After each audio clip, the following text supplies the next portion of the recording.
జై శ్రీరామ్. ఇప్పుడు మనం మిద్దె తోటలను పెంచడానికి ముఖ్యమైన కారణం ఏంటంటే ఆహ్, రసాయనిక ఎరువుల వాడకం విపరీతంగా ఉండడం కారణం చేత మనం ప్రస్తుతం అనేక బయో ఎంజైమ్స్ గానీ, లేదా బయో ఫెర్టిలైజర్స్ గానీ, లేదా మనం సేంద్రియ పద్ధతుల్లో తయారు చేసుకున్న ఫెర్టిలైజర్స్ కానీ మనం వాడుతూ ఉన్నాం. పెస్ట్స్ కూడా ఆహ్, మనం తయారు చేసుకుని చీడపీడలకు సంబంధించి వేప నూనె గానీ, లేదా దశపర్ణి కషాయం గానీ ఇత్యాదులు వాడుతూ ఉన్నాం.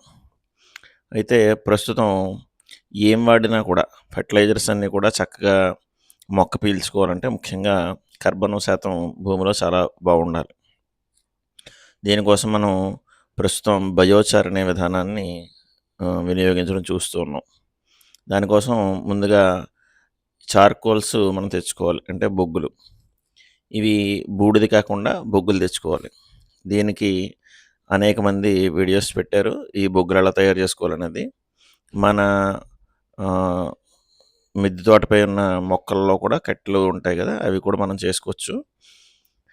లేదా కొంచెం లావుగా ఉన్న కట్టెలు తెచ్చుకోవాలనుకుంటే, మనం బయట తెచ్చుకొని ఎండు పుల్లలని మనం ఆక్సిజన్ తక్కువగా ఉండేలా మంట చేసుకోవాలి. దానికోసం భూమిలో ఒక అడుగు, అడుగున్నర లోతు గొయ్యి తీసి, మనం కింద మంట పెట్టి దానిపైన పుల్లలను వేస్తూ, అలా మండుతున్న సమయంలోనే మళ్ళీ ఇంకొన్ని పుల్లలు వేస్తూ, అలా అంచెలంచెలుగా పుల్లలు వేసుకుంటూ మంట పెద్దది కాకుండా తక్కువ ఆక్సిజన్‌లో మండేలాగా చూసుకోవాలి.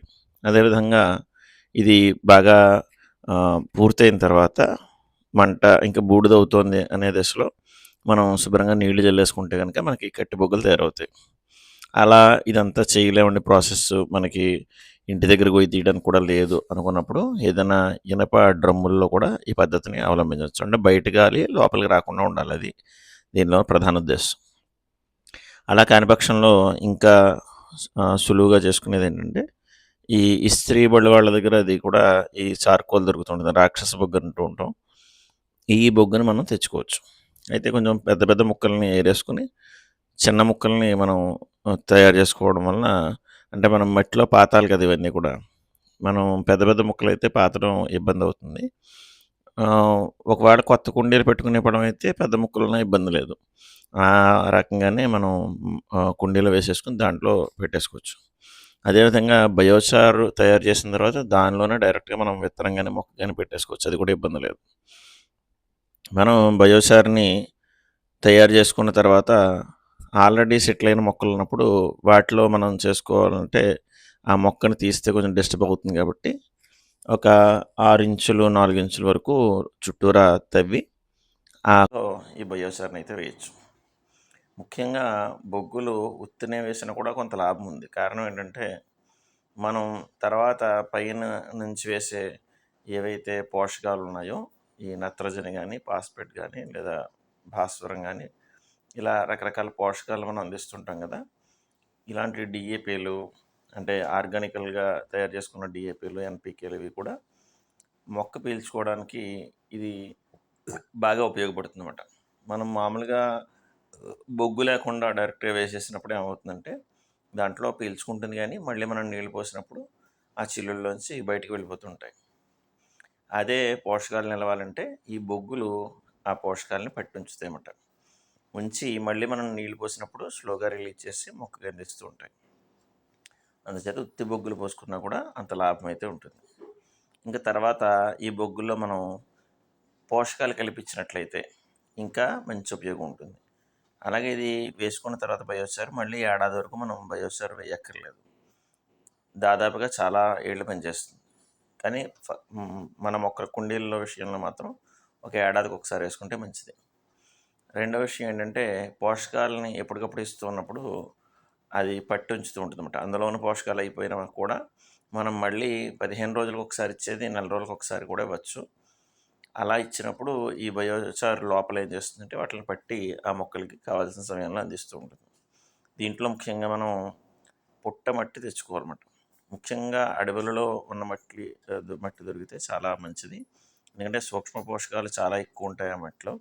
అంచేత ఆ మట్టి వేసుకోవడం మంచిది. లేదంటే గనక మనం దగ్గరలో ఉన్న పుట్టమట్టి లేదా ఎవరు తొక్కని చోటు పెద్ద పెద్ద చెట్ల దగ్గర ఉన్న మట్టి, ఎరువులు వాడకం లేని మట్టి తెచ్చుకోవచ్చు. అలాగే ఇందులో మనం కొద్దిగా పీపీఎఫ్ అని మనం ఎఫ్పిజే అని, అలాగే ఎఫ్పిజే అంటే ఫ్రూట్ ఫర్మెంట్ జ్యూస్ ఉంది కదా, అది కానీ, లేదా మనం వెల్లుల్లి పద్ధతి కూడా ఉంది కదా, వెల్లుల్లి బెల్లం పద్ధతి, మన చౌహాన్కి పద్ధతిలో తయారు చేసుకున్నది, అది కూడా వేసుకోవచ్చు. ఇంకా మనం చక్కగా ఆవు పేడ వేసుకోవచ్చు, ఎండిపోయిన పిడకలు వేసుకోవచ్చు. అదేవిధంగా కొద్దిగా శనగపిండి కూడా వేసుకోవచ్చు. ఇవి ఇంకా కొంచెం ఎక్కువగా వాటికి ఆహారం అంది ఎక్కువ కోటాను కోట్లు తయారవడానికి శనగపిండి, బెల్లం నీళ్ళు బాగా ఉపయోగపడతాయి అన్నమాట. అందుచేత ఈ విధంగా మనం వరుసగా వీటిని వేసుకోవాలి. ఫస్ట్ బొగ్గులు మనం ఏర్పాటు చేసుకున్న తర్వాత మనం చక్కగా ఆవు పేడ వేసుకున్నాం, పచ్చిపేడ కూడా కలుపుకోవచ్చు, ఆవు మూత్రం కలుపుకోవచ్చు. ఇవి మెయిన్ అన్నమాట. మెయిన్ ఆవు పేడ, ఆవు మూత్రం అనేది ఉండాలి. మిగిలిన ఇంగ్రీడియంట్స్ ఉన్నా లేకపోయినా పర్వాలేదు. ఎలాగా మనం మొక్కలు పెంచుతున్నప్పుడు మన దగ్గర వేపపిండి ఉంటుంది, అదేవిధంగా అరటిపండు జ్యూసులు కానీ, కూరల తుక్కు కానీ, వాటితో తయారు చేసిన బయో ఎంజైమ్స్ ఉంటాయి, అవన్నీ కూడా వాడుకోవచ్చు ఇందులో. అలాగే వీటితో పాటు మనకి వెర్మీ కంపోస్ట్ కూడా వేసుకోవచ్చు.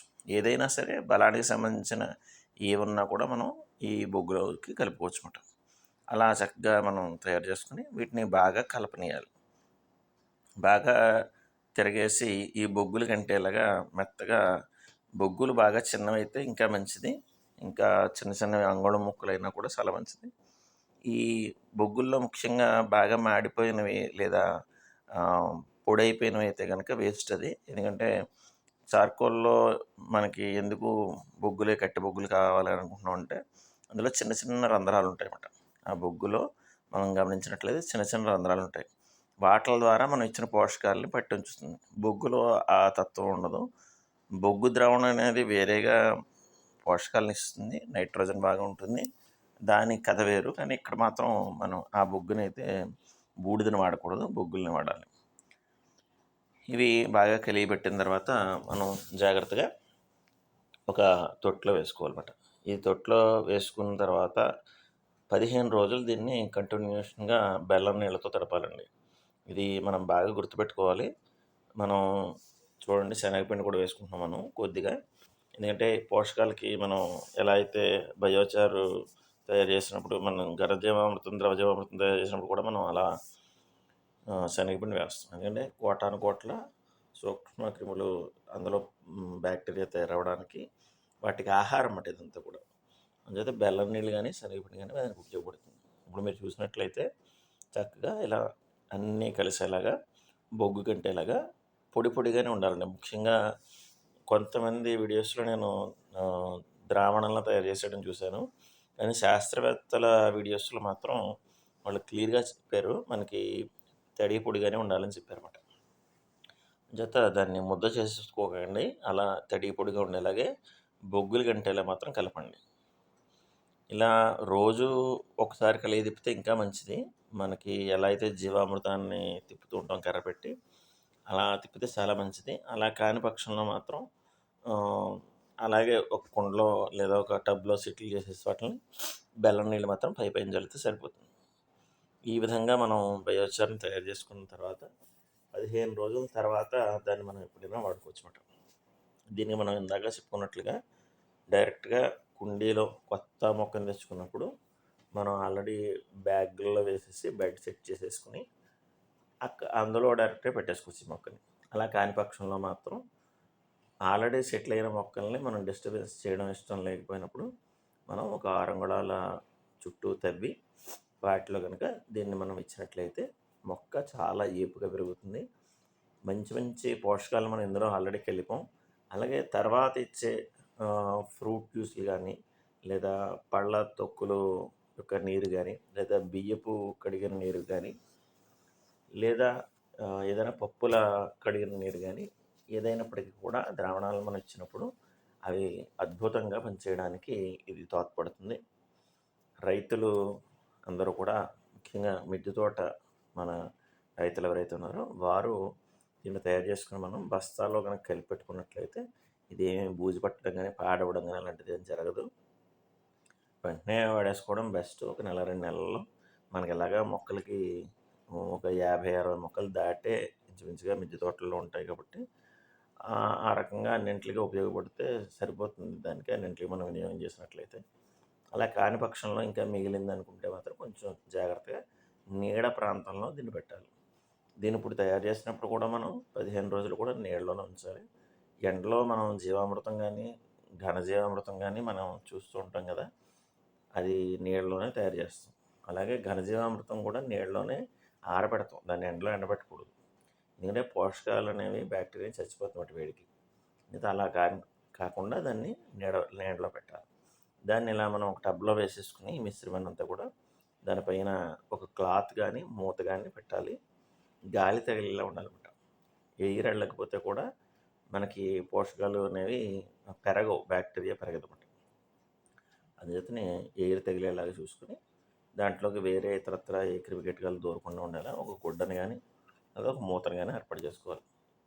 ఇలా ఏర్పాటు చేసుకున్న దీనికి ప్రతిరోజు కూడా తీయడం, శుభ్రంగా అడుగు నుంచి పై వరకు కలపడం చేతితోటి. అలా కాని పక్షంలో ఊరికనే బెల్లం నీళ్ళు మాత్రం రోజు చల్లడం అనేది చూసుకోవాలి. ముఖ్యంగా ఎక్కువ చల్లడం అనేది చేయకండి. ఇది బాగా గుర్తుపెట్టుకోవాలి. అలా పొడి పొడిగా ఉంచండి. 15 రోజులు తయారైన తర్వాత మనకి జీవామృతం అయితే రెడీ అవుతుంది. ఇలా మనం చేసుకోవడం వల్ల ఉపయోగాలని కూడా చెప్పుకున్నాం. బొగ్గులు ఎక్కడ దొరుకుతాయి అనేది కూడా మనం చెప్పుకున్నాం. లాండ్రీ వాళ్ళ దగ్గర ఈజీగా దొరుకుతాయి మనకి. అలా కాని పక్షంలో ఎలా తయారు చేసుకోవాలో కూడా చెప్పుకున్నాం. వీటిని సులభంగా మనం కొంచెం కష్టపడి ఒకసారి కనుక చేసుకున్నట్లయితే ఏడాది పొడుగునా మనకి ఇది చాలా రక్షణ కవచంగా వేరు వ్యవస్థతో సహా అన్నింటిని కూడా కాపాడుతూ ఉంటుందన్నమాట. ఈ వీడియో నచ్చితే తప్పకుండా లైక్ చేయండి. ఇంకా ఎవరైనా ఈ ఛానల్ని కొత్తగా చూస్తున్నట్లయితే సబ్స్క్రైబ్ చేయడం మర్చిపోకండి. ఇలాంటి వీడియోస్ మనం చేయడానికి అయితే ప్రయత్నం చేస్తాం. మన వీడియోస్లో ఆల్రెడీ రీల్స్లో ఎక్కువ పెట్టడం జరుగుతుంది. మనకి వెరైటీ పువ్వులు కానీ, దేవుడికి సంబంధించిన పువ్వులు కానీ ఎలా పెంచుకోవాలి, వాటిని ఏదైనా ఇబ్బంది వచ్చినప్పుడు దాన్ని ఎలా సంరక్షించుకోవాలని కూడా మనం అనేక వీడియోల్లో తెలియజేయడం జరుగుతుంది. ఆల్రెడీ పాత ఛానల్లో నేను ఈ కొన్ని ద్రావణాలు తయారు చేయడం కూడా పెట్టాను. ఈ ఛానల్లో కూడా మనకి ఎఫ్ఎఫ్జే ఇవి కూడా ఎఫ్పిజే కానీ ఎఫ్ఎఫ్జే కానీ కూడా చౌహాన్ క్యూ పద్ధతుల్లో తయారు చేసే వీడియో అయితే పెట్టాను. అది కూడా మీకు బాగా ఉపయోగపడుతుంది మిద్దె తోటదారులకి. ఇవి కాకుండా ముఖ్యంగా నేలలో కర్బనం అనేది ఉంటేనే ఇవన్నీ ఉపయోగపడతాయనేది చాలామంది వాదన. అయితే కర్బనానికి సంబంధించి మనం ఎలా పెంచుకోవాలి అనేది బాగా గుర్తుపెట్టుకోవాలి. ఆవు పేడ, మాగిన ఆవు పేడ అస్తమానం వేయడం వలన లేదా జీవామృతాలు 15 రోజులకు ఒకసారి ఇవ్వడం వలన బాగా కర్బనం అయితే పెరుగుతుంది. మనం మొక్క తెచ్చుకునేటప్పుడే చక్కటి వాతావరణంలో ఉన్న మట్టి తెచ్చుకుంటే కర్బనం పుష్కలంగా ఉంటుంది ఆ మట్టిలో. ఇది బాగా గుర్తుపెట్టుకోవాలి. రైతులు ఆల్రెడీ పొలంలో వాడిని మనం తెచ్చుకున్నట్లయితే ఆర్గానిక్ పొలాలు కాకపోతే కనుక అదంతా కూడా విష రసాయనాలతో ఉంటుంది. మొక్క ఏపుగా పెరుగుతుంది కానీ మనం ఇచ్చిన రసాయనాలతో అనుకుంటున్నాం, కానీ కాదు. ఇది గుర్తు